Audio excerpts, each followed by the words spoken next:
আমার মা অসুস্থ 25 বছর যাবৎ, উনি আমার উপর ডিপেন্ডেন্ট, আমার বাবা আমার উপর ডিপেন্ডেন্ট। মানে এখন আগামীকালকে থেকে আমরা কোথায় যাব বা কী কাজ করব বা কী করে আমার ফ্যামিলি চালাবো, এই বিষয়টা আমাদের নাই। মানে আমাদের একবারে পায়ের তল থেকে মাটি সরে যাচ্ছে এমন অবস্থা।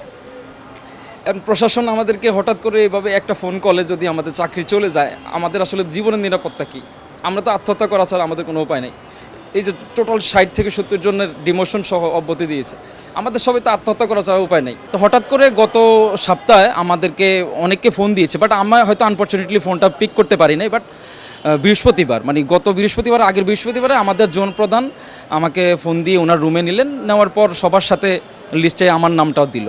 তো আমার নামটা দেওয়ার পর আমি বললাম যে স্যার, আমার তো কোনো কল টল আসে না, বলছে হয়তো ফোন ধরতে পারেন নাই, কিন্তু এই আপনাকে তো অব্যাহতি দেওয়া হয়েছে।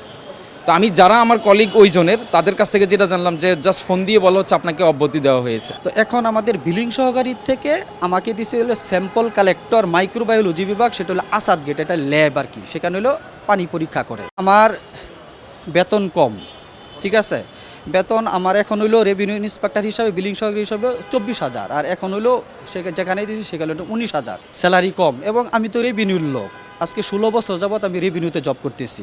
তো রেভিনিউ থেকে আমাকে সেখানে করতে পারে না, এটা আমি সামাজিকভাবে ফ্যামিলিগতভাবে আমি